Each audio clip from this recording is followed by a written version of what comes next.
বিচারাধীন বিচারে কোপ মুসলিম ভোটে সবচেয়ে বেশি নামবাদ মালদা মুর্শিদাবাদে। একাধিক কেন্দ্রে 30 থেকে 70 হাজার নামবাদ। কোন কেন্দ্রে কত নামবাদ বিস্তারিত জানাবে সোমরাজ। দেখো, নির্বাচন কমিশনের তরফে যে পরিসংখ্যান তাতে দেখা যাচ্ছে মালদা এবং মুর্শিদাবাদ জেলায় আন্ডার অ্যাডজুডিকেশনে যারা ছিলেন তাদের মধ্যে থেকে সব থেকে বেশি নাম বাদ পড়েছে এবং সংখ্যালঘু অধ্যুষিত বিধানসভাগুলি থেকে সব থেকে বেশি নাম বাদ পড়েছে জুডিশিয়াল অফিসারদের নিষ্পত্তির পর। মুর্শিদাবাদ জেলার শামসাইগঞ্জ বিধানসভা যেখানে নাম বাদ পড়েছে ৭৪,৭৭৫ জনের, রঘুনাথগঞ্জে নাম বাদ পড়েছে ৪৬,১০০ জনেরও বেশি, লালগোলা বিধানসভায় নাম বাদ পড়েছে ৫৫,৪২০ জনের, ভগবানগোলা বিধানসভায় নাম বাদ পড়েছে ৪৭,৪৯৪ জনের। অর্থাৎ মুর্শিদাবাদ জেলার কয়েকটি বিধানসভায় দেখা যাচ্ছে যেগুলি সংখ্যালঘু অধ্যুষিত সেখানে নাম বাদ পড়েছে ৩০,০০০ থেকে ৭০,০০০-এরও বেশি। অন্যদিকে যদি তুমি মালদা জেলার দিকে নজর রাখো, মালদা জেলাতেও দেখা যাচ্ছে রতুয়া বিধানসভায় নাম বাদ পড়েছে ৩৫,৫৭৩ জনের, মোথাবাড়ি বিধানসভায় নাম বাদ পড়েছে ৩৭,২৫৫। এই মোথাবাড়ি বিধানসভা যে বিধানসভায় তুমি দেখেছো যে সম্প্রতি জুডিশিয়াল অফিসারদের আটকে রাখার ঘটনা, যারপর সুপ্রিম কোর্টের নির্দেশে জাতীয় নির্বাচন কমিশন এনআইএ তদন্তের নির্দেশ দিয়েছে, যেই তদন্ত এখনো চলছে। এই মোথাবাড়ি বিধানসভা থেকে নাম বাদ গেছে ৩৭,২৫৫ জনের, সুজাপুর বিধানসভা থেকে নাম বাদ গেছে ২৬,৮২৯ জন। এই বিধানসভাগুলি কিন্তু মূলত সংখ্যালঘু অধ্যুষিত বলেই পরিচিত। অন্যদিকে উত্তর দিনাজপুরের করণদিঘি, গোয়ালপুকুরের মতো বিধানসভাগুলি থেকেও ৩১,০০০-এর নাম বাদ পড়েছে। আমরা যখন দেখেছিলাম এসআইআর এর যখন ভোটার তালিকা প্রকাশ করা হয়েছিল গত ২৮শে ফেব্রুয়ারি, তখনই আন্ডার অ্যাডজুডিকেশনে ছিলেন ৬০ লক্ষেরও বেশি ভোটার এবং এই ৬০ লক্ষেরও বেশি ভোটারদের মধ্যে থেকে মুর্শিদাবাদ, মালদা, উত্তর দিনাজপুর এই তিন জেলাতেই সব থেকে বেশি ছিল আন্ডার অ্যাডজুডিকেশন। কিন্তু বিধানসভা ভিত্তিক দেখা যাচ্ছে যে এই তিন জেলায় বিশেষ করে সংখ্যালঘু অধ্যুষিত এলাকাতেই সব থেকে বেশি নাম বাদ পড়েছে। সঙ্গে থাকো।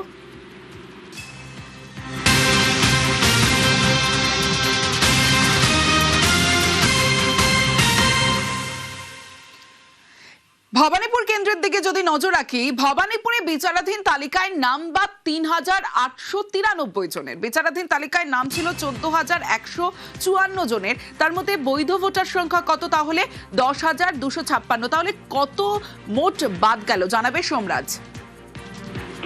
দেখো, ভবানীপুর বিধানসভায় যেটা দেখা যাচ্ছে যে এফআইআর এর পর যে খসড়া তালিকা প্রকাশ করা হয়েছিল সেই খসড়া তালিকায় ৪০,০০০-এরও বেশি নাম বাদ গিয়েছিল।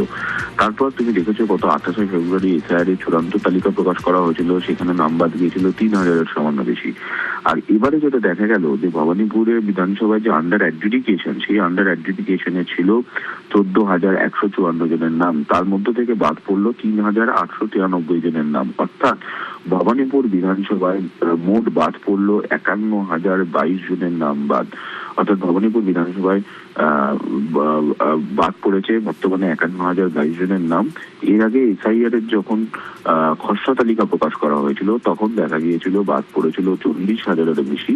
অর্থাৎ সার্বিকভাবে এসআইআর এর খসড়া তালিকা, তারপর গত ২৮শে ফেব্রুয়ারি চূড়ান্ত ভোটার তালিকা এবং তারপর আন্ডার অ্যাডজুডিকেশনে থাকার পর যে তালিকা দেখা যাচ্ছে তাতে দেখা যাচ্ছে সব মিলিয়ে ৫১,০০০-এরও বেশি নাম বাদ ভবানীপুর বিধানসভা থেকে পড়েছে। সোমরাজ, একটা বিষয় জানতে চাইবো, পাশাপাশি নন্দীগ্রামে তালিকায় নাম ছিল ১০,৬১৬ জনের, আর তার মধ্যে বিচারাধীন বিচারে তাহলে কতজনের নাম বাদ গেল আর কতজন বৈধ ভোটার জানতে চাইবো। দেখো, নন্দীগ্রাম বিধানসভায় আন্ডার অ্যাডজুডিকেশনে ছিলেন ১০,৬১৬ জনের নাম, যার মধ্যে থেকে বাদ পড়লো ৩,৪৬১ জনের নাম। অর্থাৎ নন্দীগ্রাম বিধানসভায় বর্তমানে আন্ডার অ্যাডজুডিকেশনে থাকা ভোটারদের মধ্যে থেকে বৈধ ভোটার তালিকায় যুক্ত হলেন ৭,১৫৪ জন। আর নন্দীগ্রাম বিধানসভায় এর আগে এসআইআর এর যে খসড়া তালিকা প্রকাশ করা হয়েছিল, তারপরে গত ২৮শে ফেব্রুয়ারি যে ভোটার তালিকা প্রকাশ করা হয়েছিল এবং যে আন্ডার অ্যাডজুডিকেশনের তালিকা, এই তিনটি তালিকা মিলিয়ে নন্দীগ্রাম বিধানসভা থেকে বাদ পড়লো ১৪,৪৫৭ জন ভোটার। তেমনটাই এখনো পর্যন্ত কমিশনের তরফে পরিসংখ্যানে উঠে আসছে। সঙ্গে থাকো সোমরাজ।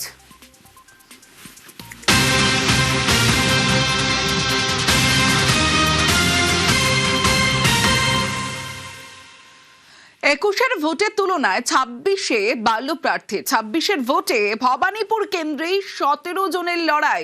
ভর কেন্দ্রে ভবানীপুরে ৯ জন নির্দল প্রার্থী। আরো জানাবে সোমরাজ। হ্যাঁ দেখো, গতকালই মনোনয়নপত্র জমা দেওয়ার শেষ দিন ছিল দ্বিতীয় দফার 142টি আসনের জন্য, এবং সেখানেই দেখা যাচ্ছে ভবানীপুর বিধানসভা থেকে 17 জন প্রার্থী প্রতিদ্বন্দ্বিতা করছেন, যার মধ্যে 9 জনই রয়েছেন নির্দল প্রার্থী। শুধু তাই নয়, 142টি আসনের জন্য দ্বিতীয় দফায় 1525 জন প্রার্থী প্রতিদ্বন্দ্বিতা করছেন, তেমনটা এখনো পর্যন্ত কমিশনের তরফে চূড়ান্ত হয়েছে পরিসংখ্যান। যদিও এরপরে উইথড্রল হবে, স্ক্রুটিনি হবে, তারপর উইথড্রল হবে, কিন্তু গতকাল পর্যন্ত যে মনোনয়নপত্র জমা দেওয়ার শেষ দিন ছিল, সেখানে দেখা যাচ্ছে 142টি আসনের জন্য 1525 জন প্রার্থী প্রতিদ্বন্দ্বিতা করছে। 2021 সালের বিধানসভার ভোটে এই 142টি আসনের জন্য যত সংখ্যক প্রার্থী প্রতিদ্বন্দ্বিতা করেছিল, তার থেকে বেশি প্রার্থী প্রতিদ্বন্দ্বিতা করছে। আর এবারে দ্বিতীয় দফায় ভাঙড় বিধানসভা থেকেই সব থেকে বেশি প্রার্থী প্রতিদ্বন্দ্বিতা করছে। 20 জন প্রার্থী ভাঙড় বিধানসভা থেকে প্রতিদ্বন্দ্বিতা করছে বলে কমিশন সূত্রে খবর। বেশ।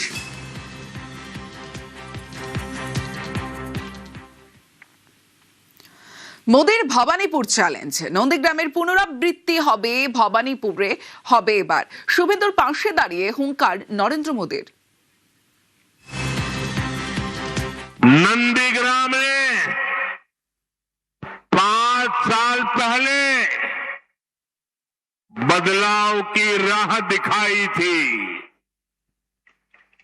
अब पूरा पश्चिम बंगाल उसी परिवर्तन के रास्ते पर चल पड़ा है। जो कमाल 5 साल पहले नंदीग्राम ने किया था, इस बार वही हाल भवानीपुर में भी होने जा रहा है, पूरे बंगाल में होने जा रहा है। ভবানীপুরে নাম বাদে চড়াসুর মমতার। ভবানীপুরে 60,000 নাম বাদ বলে দাবি। নাম বাদের জবাব মানুষ দেবে বলে চ্যালেঞ্জ তৃণমূল নেত্রীর। আমার ভবানীপুরেও প্রায় প্রথমে বাদ দিয়েছিল 48,000, তারপরে অ্যাডজুডিকেশনে 14,000, মাত্র 2,57,000 ভোটের মধ্যে 60,000 বাদের খাতায়। তাতে কি আছে? চুরি করে জিতেছিল আগের বার, বলছে ভবানীপুরেও জিতব, বলে ঘেচু জিতবে। তোমাদের দেবার জন্য মানুষ তৈরি আছে। এবার ট্রাইব্যুনালের লাইনে দাঁড়িয়ে অসুস্থ হয়ে মৃত্যু। চাঞ্চল্যকর অভিযোগ নদিয়া রানাঘাটে। ভোটার লিস্টে নাম তুলতে চুঁচুড়ায় লাইনে ভোটের অফিসার।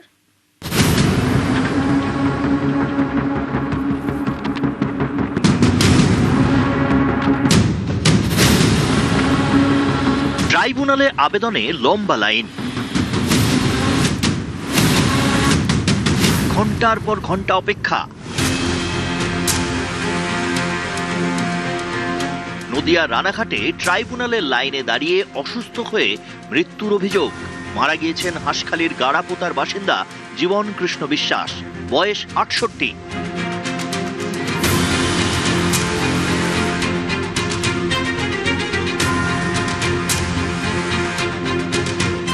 অভিযোগ, পরিবারের 7 জনের মধ্যে 2 জনের নাম বাদ গিয়েছে। বাবা জীবন কৃষ্ণ ও তার এক মেয়ের নাম ভোটার তালিকায় নেই।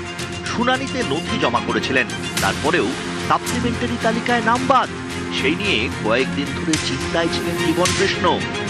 এই এসআইয়ের এই ইসের জন্য, কাগজপত্রের জন্য নাম ওঠেনি, এটা টেনশন। আমি বলতাম যে আমারই টেনশন হচ্ছে, আমার নাম কেটে গেছে সবকিছু থাকার সত্ত্বেও, আমার আর আমার বাবার, আর সবার নাম আছে।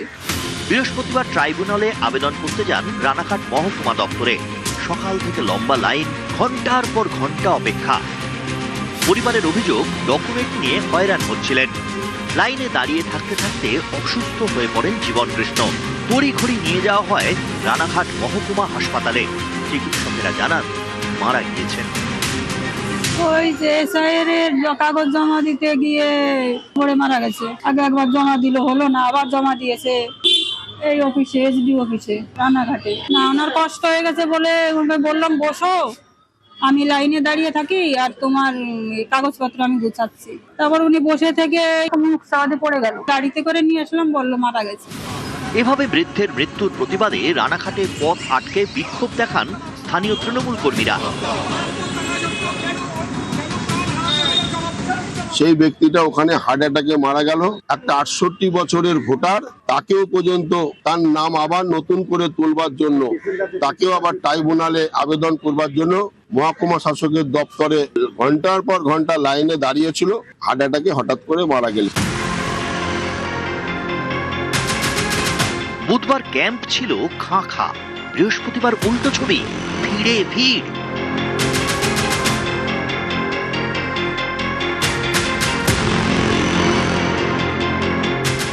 সকাল থেকেই ঠিক থেকে ভিড়। মালদায় ট্রাইব্যুনালে আবেদন করতে লম্বা লাইন, হয়রানির এক শেষ।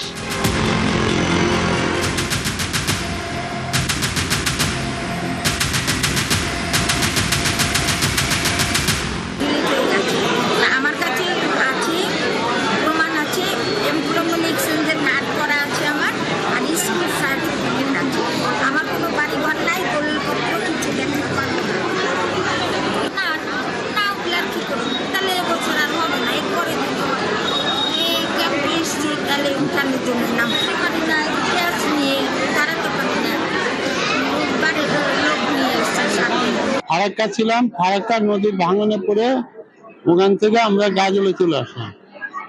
গাজলে আসার পরে 2 বছর 2 বার যেতে পাইনি ফারাক্কায়। বিশাল অসুখ হয়ে গেছিল, আমি যেতে পাইনি। এখন সেই কারণেই হোক আর যে কারণেই হোক, গোটা ফ্যামিলির আমার নাম আছে, আমার নামটাই নাই ওখানে। যিনি ভোট করাবেন তার নামই বাদ, হুগলির চুঁচুড়ায়।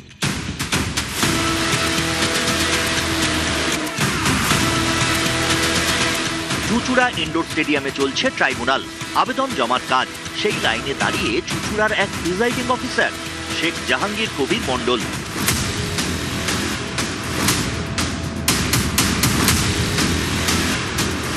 জাহাঙ্গীরের দাবি 2006 সাল থেকে তিনি প্রিজাইডিং অফিসারের কাজ করে আসছেন। পেশায় শিক্ষক, ধনিয়াখালী সমসপুর স্কুলে ইংরেজি পড়ান। অভিযোগ, এই প্রিজাইডিং অফিসারের 3 ভাইয়েরও নাম ছিল বিচারাধীন তালিকায়, তাদের নাম উঠেছে, কিন্তু প্রিজাইডিং অফিসারের নাম বাদ গেছে বলে দাবি। এদিকে এবারের ভোটের জন্য ইতিমধ্যেই তার 2 বার ট্রেনিং হয়ে গিয়েছে।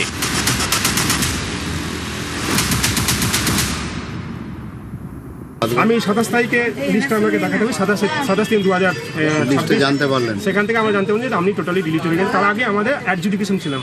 কারণটা ওরা বলেছে যে আপনার বাবার সঙ্গে আপনার নামের মিসম্যাচ। আচ্ছা, তার সাথে ডকুমেন্ট জমা দেওয়া হয়েছে। আমি বার্থ সার্টিফিকেট প্রমাণ হিসেবে আমি অ্যাডমিট কার্ড এবং মাধ্যমিকের সার্টিফিকেট জমা দিয়েছি। আমি অথচ ভোটার নিতে যাব, অবৈধ আমি একজন ভোটার, ভোট নিতে যাব। কমিশন বলছে আপনারা ট্রেনিং নিতে পারবেন, কিন্তু এই বিষয়ে পরে আপনাদের জানানো হবে, আপডেট আমরা ট্রেনিং নিয়ে যান। আমার তো মনে হয় আমরা ভোট দিতে পারবো, আমার যেটা আশঙ্কা। News 18 Bangla. News flash. Bangla সফরের আগে এক্স হ্যান্ডেল পোস্ট করেছেন কেন্দ্রীয় স্বরাষ্ট্রমন্ত্রী অমিত শাহ। আর সেই বাংলা সফরের আগেই তৃণমূলকে তোপ অমিত শাহের।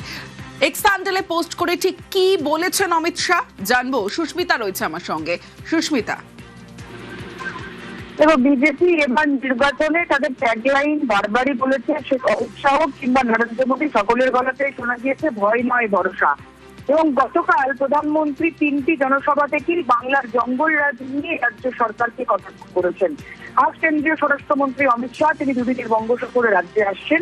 আসার আগেই তিনি স্ক্যান্ডালে পোস্ট করে জানাচ্ছেন কংগ্রেসের এই ভয়রাজ থেকে মুক্তি দিতেই বাংলায় সংকল্পপত্র প্রকাশে তিনি উপস্থিত থাকবেন এবং নির্বাচনী ইশতেহার, বিজেপির ভাষায় সংকল্পপত্র, সেই সংকল্পপত্রই তিনি প্রকাশ করতে আসছেন বা তার প্রকাশই সেই সংকল্পপত্র প্রকাশ তার আজ প্রথম কর্মসূচি।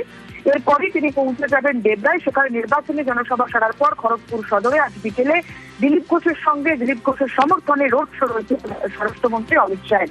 তারপর আগামীকাল তার বাঁকুড়া এবং পুরুলিয়া দুটি জায়গায় নির্বাচনী জনসভা রয়েছে।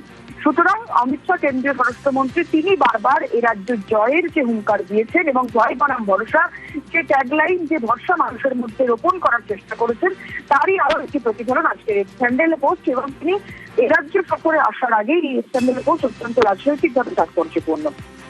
বেশ। বাংলা সফরের আগেই তৃণমূলকে তোপ শায়ের। তৃণমূলের শাসনে ভয়রাজ বলে সরব অমিত শাহ। বাংলাকে মুক্ত করতে সংকল্প পত্র প্রকাশ বলে বার্তা অমিত শাহের। কলকাতায় আসার আগেই এক্সে বার্তা অমিত শাহের, এক্স হ্যান্ডেল পোস্ট, এবং সেই পোস্টে অমিত শাহ তিনি তৃণমূলের শাসনে ভয়রাজ বলে সরব অমিত শাহ। আজই বিজেপির সংকল্প পত্র প্রকাশ, কেন্দ্রীয় স্বরাষ্ট্রমন্ত্রী সেখানে উপস্থিত থাকবেন এবং বিজেপির রাজ্যে সফরে আসার আগে তৃণমূলকে তোপ শায়ের। এই মুহূর্তে জয়প্রকাশ মজুমদার তৃণমূল নেতা আমাদের সঙ্গে রয়েছেন। জয়প্রকাশ বাবু, বাংলা সফরের আগেই অমিত শাহ এক্স হ্যান্ডেলে পোস্ট করেছেন এবং সেখানে তিনি লিখছেন তৃণমূলের শাসনে ভয়রাজ বলে সরব হয়েছেন। আপনার প্রতিক্রিয়া? তৃণমূলের শাসনে কারুর মনে ভয় নেই।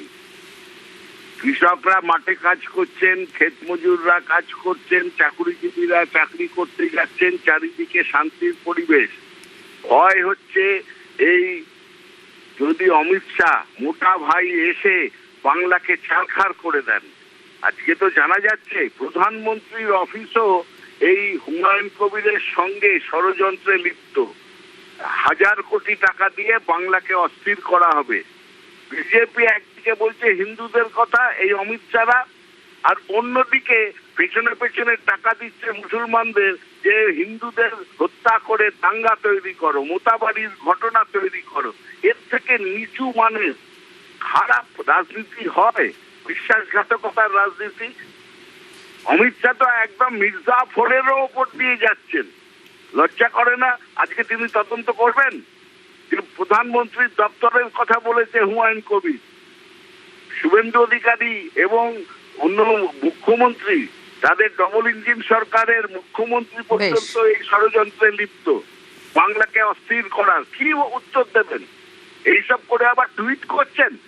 বাংলায় ওনার জায়গা নেই, মোটা ভাইয়ের জায়গা নেই, বাংলায় বিজেপির জায়গা নেই। বেশ, অনেক ধন্যবাদ আপনাকে।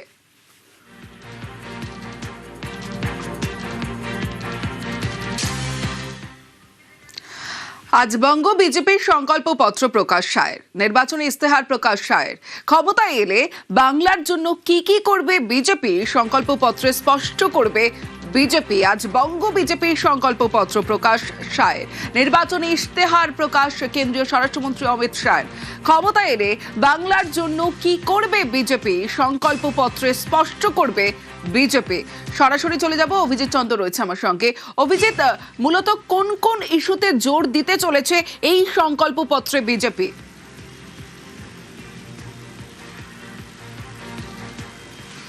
মূলত বিজেপির সূত্রে যেটা খবর, 7টি বিষয়ের ওপর জোর দেওয়া হচ্ছে এবং সেখানে সর্বাগ্রে হচ্ছে রাজ্যে কর্মসংস্থান। কারণ কর্মসংস্থানকে বিজেপি পাখির চোখ করেছে, এ রাজ্যের বেকার যুবক যুবতীদেরকে পাখির চোখ করেছে এবং এই তরুণ প্রজন্ম, নবপ্রজন্মকে তুলে ধরতেই তারা এই কর্মসংস্থানকে সর্বাধিকার দিচ্ছে। এবং তার সঙ্গে তারা কি বলছেন যে মহিলা ও যুব কল্যাণ, লক্ষ্মীর ভাণ্ডারের সুবিধাভোগীদের জন্য মাসে মাসে 3000 টাকা এবং যুবসাথী প্রকল্পের অধীনে বেকার যুবকদের জন্য 3000 টাকার মাসিক সহায়তার প্রতিশ্রুতি দেওয়া হতে পারে আজকের এই সংকল্পপত্রে। এবং দুর্নীতি এবং প্রশাসনিক দুর্নীতি, সরকারের দুর্নীতি এবং প্রশাসনের দুর্নীতি, এটাকেও বিজেপি এই সংকল্পপত্রে তুলে ধরতে পারে।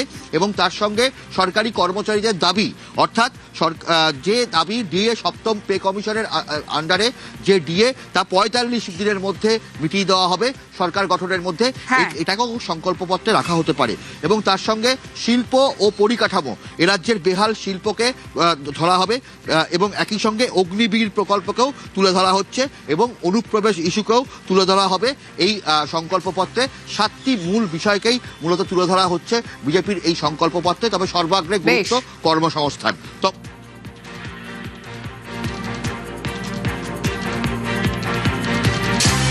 মমতার টার্গেট দিল্লি, অগাস্টে বিজেপির পতন বলে তোপ। বাংলা জয় করে টার্গেট দিল্লি, বিজেপিকে হুঙ্কার তৃণমূল নেত্রীর। বাংলাকে কি টার্গেট করবেন? আগে নিজেদের দিল্লি সামলান।